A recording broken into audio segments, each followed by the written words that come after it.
राधे राधे। आप सभी का बानी भक्ति चैनल पर बहुत बहुत स्वागत है। आज की वीडियो में हम जया एकादशी व्रत की कथा सुनेंगे। धर्मराज युधिष्ठिर बोले, हे भगवान, आपने माघ माह के कृष्ण पक्ष की सठतिला एकादशी का अत्यंत सुंदर वर्णन किया है।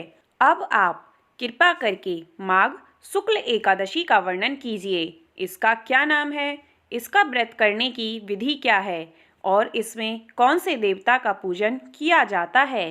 तब श्री कृष्ण भगवान कहने लगे कि हे राजन, इस एकादशी का नाम जया एकादशी है। इसका व्रत करने से मनुष्य ब्रह्म हत्या पापों से छूटकर मोक्ष को प्राप्त होता है और इसके प्रभाव से भूत पिशाच आदि योनियों से मुक्त हो जाता है। इस व्रत को विधि पूर्वक करना चाहिए। अब मैं तुमसे पद्म पुराण में वर्णित इसकी महिमा की एक कथा सुनाता हूँ, तुम ध्यान पूर्वक सुनो। देवराज इंद्र स्वर्ग में राज करते थे और अन्य सब देवगण सुखपूर्वक स्वर्ग में रहते थे। एक समय इंद्र अपनी इच्छा अनुसार नंद नंदन वन में अप्सराओं के साथ विहार कर रहे थे और गंधर्व गान कर रहे थे। उन गंधर्वों में प्रसिद्ध पुष्पदंत तथा उसकी कन्या पुष्पवती और चित्रसेन तथा उसकी स्त्री मालिनी भी उपस्थित थे। साथ ही मालिनी का पुत्र पुष्पवान और उसका पुत्र माल्यवान भी वहां पर उपस्थित थे। पुष्पवती गंधर्व कन्या माल्यवान को देखकर उस पर मोहित हो गई और माल्यवान पर कामवान चलाने लगी। उसने अपने रूप लावण्य और हाव भाव से माल्यवान को बस में कर लिया। हे राजन, वह पुष्पवती अत्यंत सुंदर थी। अब वे इंद्र को प्रसन्न करने के लिए गान करने लगे, परंतु परस्पर मोहित हो जाने के कारण उनका चित्त भ्रमित हो गया था। इनके ठीक प्रकार न गाने तथा स्वर ताल ठीक नहीं होने से इंद्र इनके प्रेम को समझ गया और उन्होंने इनमें अपना अपमान समझकर उनको श्राप दे दिया।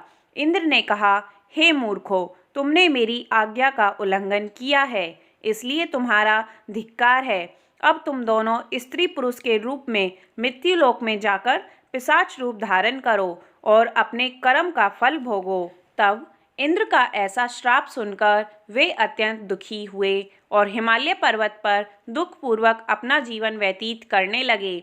उन्हें गंध रस स्पर्श आदि कुछ भी ज्ञान नहीं था। वहाँ उनको महान दुख मिल रहे थे। उन्हें एक क्षण के लिए भी निद्रा नहीं आती थी। उस जगह अत्यंत शीत था, इससे उनके रोंगटे खड़े रहते और मारे शीत के दांत बजते रहते। एक दिन पिशाच ने अपनी स्त्री से कहा कि पिछले जन्म में हमने ऐसे कौन से पाप किए थे जिससे हमको यह दुखदायी पिशाच योनि प्राप्त हुई। इस पिशाच योनि से तो नरक के दुख सहना ही उत्तम है, अतः हमें अब किसी प्रकार का पाप नहीं करना चाहिए।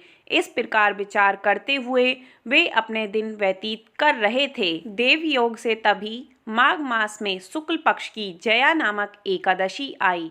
उस दिन उन्होंने कुछ भी भोजन नहीं किया और न ही कोई पाप कर्म ही किया, केवल फल फूल खाकर ही दिन व्यतीत किया और सायंकाल के समय महान दुख से पीपल के वृक्ष के नीचे बैठ गए।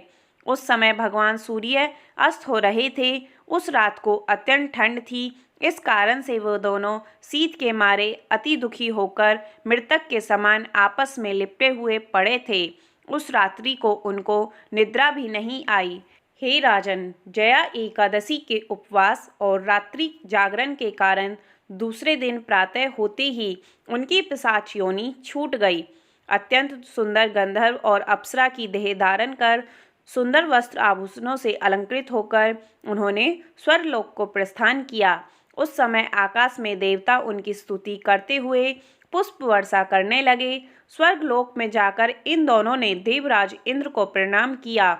इंद्र इनको पहले रूप में देखकर अत्यंत आश्चर्यचकित हुआ और पूछने लगा कि तुमने अपनी पिशाच योनि से किस तरह छुटकारा पाया, सो सब बतलाओ।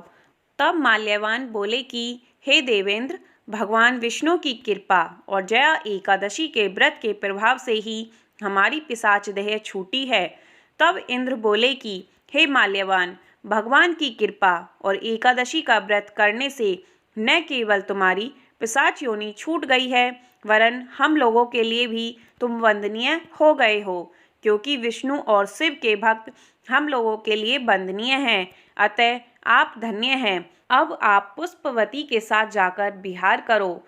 तब श्री कृष्ण कहने लगे कि हे राजा युधिष्ठिर, इस जया एकादशी के व्रत से बुरी योनि छूट जाती है। जिस मनुष्य ने इस एकादशी का व्रत किया है, उसने मानो सब यज्ञ, जप, दान आदि कर लिए। जो मनुष्य जया एकादशी का व्रत करते हैं, अवश्य ही 1000 वर्ष तक स्वर्ग में वास करते हैं। बोलिए भगवान विष्णु की जय, भगवान श्री कृष्ण की जय।